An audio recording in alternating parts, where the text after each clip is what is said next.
I know who's going to win the Champions League, but Shush, it's a secret. no, okay, I will tell you who is going to win it. In fact, because the entire path has been laid out by UEFA, then yeah, I'm going to predict the outcome in every game in the last 16, in the quarterfinals, in the semi-finals, and eventually the final. And I just know this video is going to cause some of you to scream whilst you're watching this on the toilet. Hello, I am the Champions League, and these are the Irish Guy predictions. The other way around. Right, let's go. Last 16, Club Brugge versus Aston Villa. Aston Villa are a Club Brugge away from a Champions League quarter-final.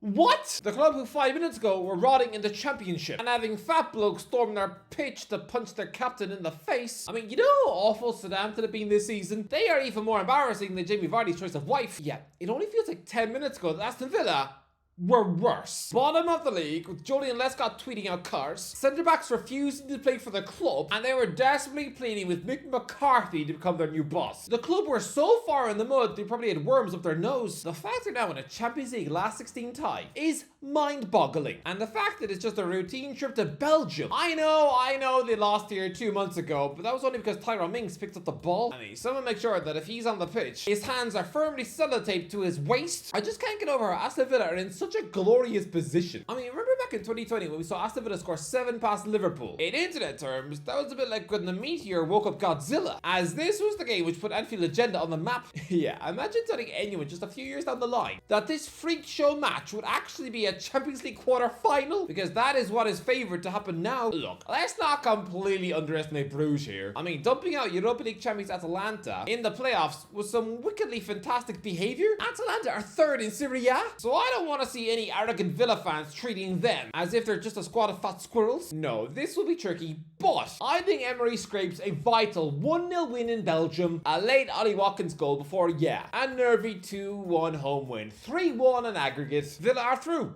And if they don't go through against a team who recently had Scott Parker at the wheel, then I will paint myself yellow. Borussia Dortmund versus Lille. Look, Borussia Dortmund should always be given the benefit of the doubt in a Champions League knockout match, right? But still, nah, I can't. They're 10th in the Bundesliga. They have had a pretty rotten season, and they've even been mostly rubbish in the Champions League too. I mean, the only reason they have stumbled into a last 16 match is because they were given the mother of all easy playoffs, playing against a Sporting Lisbon team who right now are acting like an abandoned child, squealing for his mum. And I'm not convinced by their manager. Are you? Niko Kovac, sacked by Bayern Munich, Monaco, and even Wolfsburg. The Croatian is now about as popular as a vegan at a barbecue, but Lille are having an awesome year. But come on, they've beaten both Madrid clubs. Look, neither club have a hope of reaching the final or anything, so even focusing on this tie, it feels a bit pointless. It's a bit like an Oscar judge bothering to sit through Captain Underpants. It ain't winning nothing, don't worry about it. This is a close one, you know. Look, I reckon both clubs win 2-1 at home. It goes to penalties in France, and Lille just squeaked through 4-3 on pens after misses from Duranville and Cole Campbell. You know, that confusing child who's played for both the USA and Iceland. What? Lille through just. PSV versus Arsenal. Look, I realize that Arsenal be chewed apart by the injury demons. Oh, come on. They should still have enough to beat PSV. I mean, really, Mikel Arteta has seen a lot of PSV. After next month, he's going to have managed against them 6 times. It's almost like he's been stalked by the Dutch club. But look, PSV are having a wobble. I cannot in all good conscience tip them to overthrow Arsenal when they are now bottling the Eredivisie title. Top all season long, but they've now thrown it away, winning just 1 of the last 6 league games, letting Ajax crawl above them at the top and actually open up a 5-point lead. Yeah, Jordan Henderson is winning a league title this season after all. I wouldn't be totally shocked to see the PSV boss Peter Bosz get the sack soon. So 2-0 Gunners win in Holland before a 3-0 win at home. 5-0 on aggregate, easy. Real Madrid versus Atletico Madrid.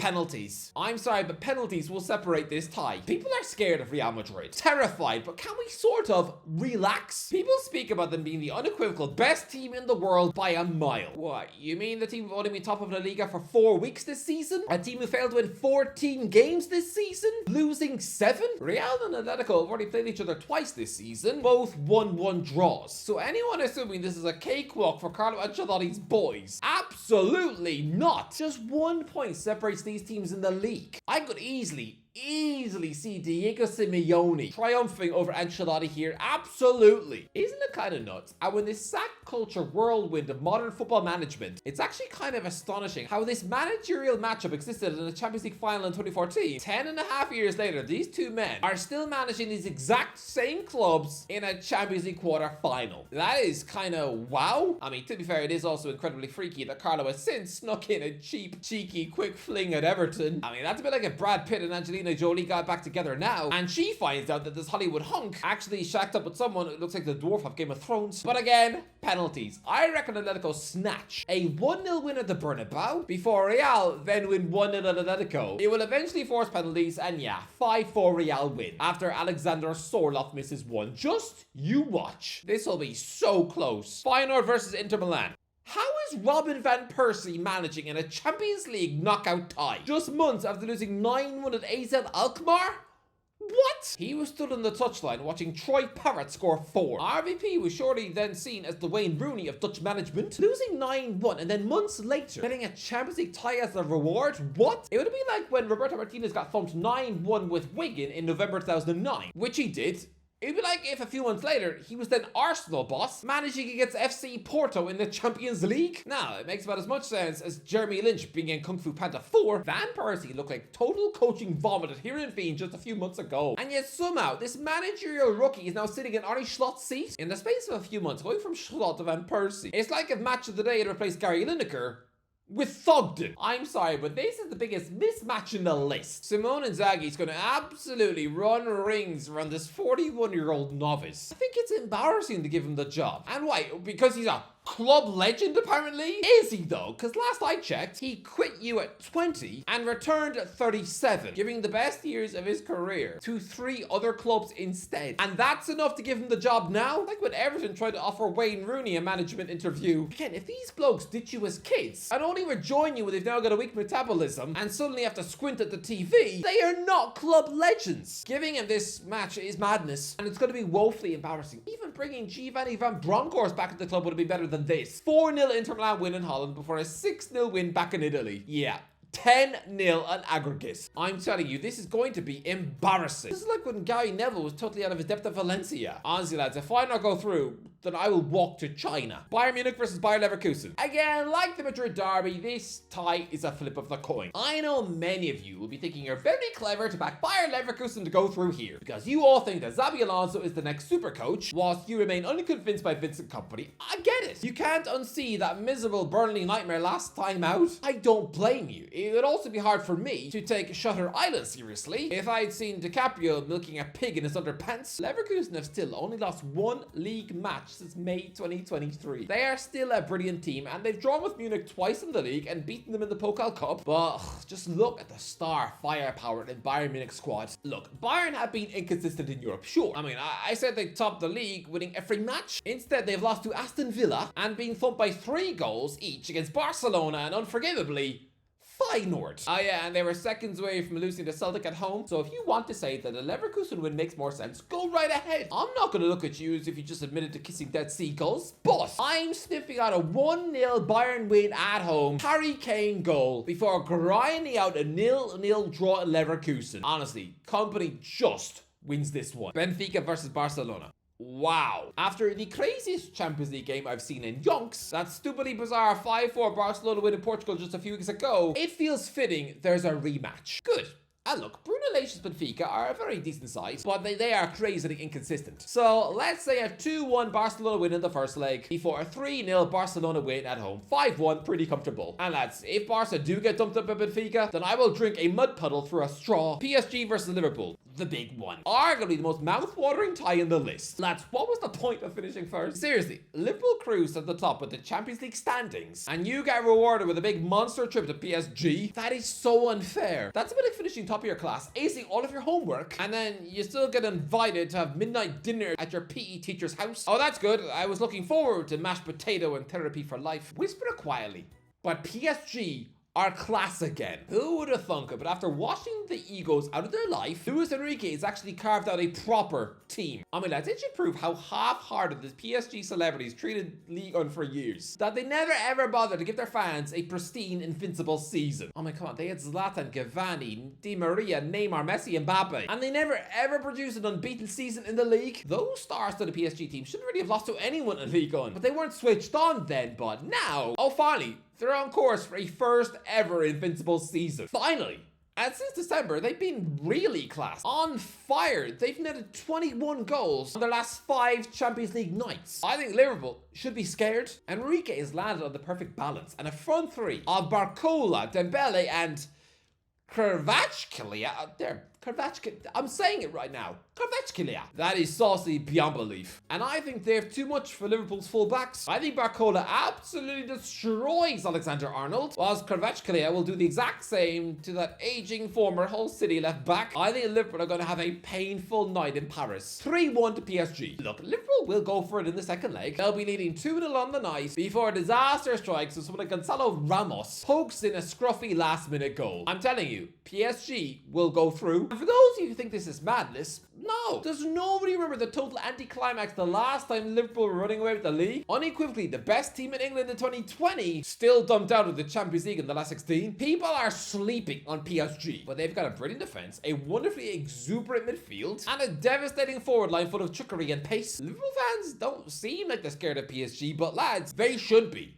4-3 PSG aggregate win. Just you watch. Quarterfinals, PSG versus Aston Villa. PSG versus Aston Villa is such a bonkers matchup. Seeing these two clubs even in the same room, it's weird. You never really think about these two clubs existing in the same universe. Seeing PSG on the same pitch as Aston Villa, it's gonna look like Mickey Mouse chilling with the Hulk. It's odd, but can you imagine how hungry Unai Emery would be to knock out the club who sacked him 7 years ago? I mean, when PSG binned him in 2018, Villa were managed by Steve Bruce. They were never ever going to be a threat to PSG. Ever. So if he was able to do the unthinkable, this would be the greatest achievement of his career. But no, sorry. People are sleeping on Paris. Look, I know the greatest moment of Marcus Rashford's career happened in Paris, but no, I think PSG smacked Villa apart. A 4-0 win in France. Before then, maybe a 1-1 draw in the second leg. I mean, come on, if Crystal Palace can stick 4 past this Villa team, what do you think PSG are gonna do? Real Madrid versus Arsenal. Look, it's weird. Real have actually never ever scored a goal against Arsenal, which is strange. They've only met each other in one other season, where the Gunners kept 2 clean sheets in 2006. Somehow, I mean, they had a Boue, Senderos, Toure, and Flamini in their defense. And neither Zidane, Raul, or Ronaldo could squeak in a goal. Just weird. Boy, here, sorry. Real eat Arsenal with a spoon. 2-0 win in Spain, Mbappe with both before, a 0-0 draw at the Emirates. Sorry lads, but no, if Arsenal reach a Champions League semi-final this season, then I will go into the city centre and lick every shop window in town. Inter Milan versus Bayern Munich. So here we have a repeat of the 2010 Champions League final, and this is a mouth-watering one. Come on, Bayern Munich versus Inter Milan. Wow, Bayern have the superstars. Inter have the rock-solid defense. Come on, they've only conceded 1 goal in the Champions League so far. Don't you dare sleep on Inter Milan. Inzaghi has put together such a complete team. And, well, doesn't he seem older than 48? He feels like a wily old super tactician who's been around for yonks. But no, he's had less jobs than Company, who still feels like a managerial baby. I mean, I remember Company being a young, up-and-coming teenage superstar when Inzaghi's brother was like 50 at Milan. Honestly, Filippo was like Milan's Teddy Sheringham. Someone who's been old forever. But look, there is still a 10-year age gap here, and you have to think Inzaghi has more tricks up his sleeve. I can see a classic 1-0 Inter Milan win at home, before then soaking up pressure in Germany to sneak a 2-1 win at Bayern. 3-1 Inter Milan at aggregate. Lille versus Barcelona. Oh, well, this is just a Barcelona win, of course. 3-0 win in France and a 3-0 win in Spain. 6-0 in aggregate. Easy. What a freakishly easy path to a semi-final. Monaco, Young Boys, Bayern Munich, Red Star Belgrade, Brest, Borussia Dortmund, Benfica, Atalanta, Benfica again, and Lille. How easy is that? Well, Barcelona paid off the computer? Have they promised the thing a date with Wally? Like, so easy. Wow. Semi-finals. PSG versus Real Madrid. This is a beautiful semi-final. I know Liverpool fans will be upset because they think they should be the ones in this semi-final. But I'm telling you, don't sleep on PSG. I think Enrique's team are other class right now, and this will be close. Here we have both managers coming up against their former clubs. Yeah, I know, it's weird. I think a Barcelona legend like Enrique actually has over 200 appearances under his belt for Real Madrid. He likes to keep that one quiet, doesn't he? But yeah, I can see a 2-1 PSG win at home as Kylian Mbappe gets booed so loudly, it's honestly going to make your ears hurt even listening to it on the telly. It's going to sound like you're sitting in a beehive. But the second leg is the Mbappe revenge. 2-0 to Real. I think their back four shuts up PSG with the defensive masterclass, and yeah, 3-2 Real Madrid win an aggregate. But lads, this one is going to be very, very close. Inter Milan versus Barcelona. So this is the match which sets up the El Clasico Champions League final, right? Finally, the most luxurious game in European football finally takes place in Europe's showpiece final, right? Wrong. No. I know there'll be so many people who have predicted the El Clasico to be the Champions League final yet again. But I've been around long enough to know this never happens, ever. Do you know how many times Real Madrid and Barcelona have been kept apart on opposite sides of the draw, and yet still have never managed to reach the final together? And El Clasico final was heavily tipped in 2010. Real lost to Lille instead. It was tipped for 2012. They both lost in opposite semi-finals to an average Bayern Munich and a pretty rubbish Chelsea. It was tipped for 2013. They both lost in the semi-finals to German clubs instead. It was tipped for 2014. Barcelona lost to Atletico in the quarters instead. It was tipped for 2015. Real lost in the semi-final to Juventus instead. I mean, that was probably the closest we ever got to an El Clasico final. We were 30 minutes away from getting one, and then Morata haunted Real, but Juve through instead. It was tipped again in 2016, 2017, 2018, 2019, every year. Opposite sides of the draw, and it never happened. Real Madrid versus Barcelona in the Champions League final is too good to be true. As much as everyone wants it, it never happens. And lads, if it happens this season, then I will go swimming with sharks. I think Inter do a number on Barcelona here, just like how they did it with Mourinho in 2010. A defensive masterclass, a 0-0 draw at home before sneaking a 1-0 win in Spain. Honestly, 2 clean sheets and an aggregate 1-0 win for Inter Milan. Just you watch. Final, Real Madrid versus Inter Milan. So that's the final. Real Madrid versus Inter Milan, which makes sense. I mean, how often do we see a beaten Champions League finals return to the final soon after? I mean, since 2005 alone, AC Milan, Liverpool, Chelsea, Bayern Munich, Atletico Madrid, Juventus, Man City have all lost a final and then returned there within 2 or 3 years. And I know Real will be the overwhelming favorites here, but no. I think this is the year where Inter Milan win the Champions League, purely due to their ridiculous defense. This is going to be such a painful moment for Ancelotti, as an AC Milan legend, for his final match in charge of Real Madrid to be a Champions League final defeat to Inter Milan. But yeah, this is a game which fully puts Inzaghi on the map. I think this game goes to penalties. The Champions League final is long overdue a penalty shootout, right? There hasn't been one since 2016. That is a long time, so I reckon Inter do a job on Real. It'll be 1-1 after 90 minutes, and after 120 minutes, and then Inter win 5-3 on penalties, after Jan Sommer saves from Valverde and Modric. Yes, Modric is going to miss a penalty against the club he was supposed to join 7 years ago. Just you watch. My tip to win the Champions League is Inter Milan, and they're gonna party like it's 2010. Anyway, that's it. What do you think? Let me know. What do you think? Who is gonna win the Champions League? Am I talking absolute bananas? Let me know in the comments. If you enjoyed the video, don't forget to like, share, and subscribe as always. I'll talk to you in a while.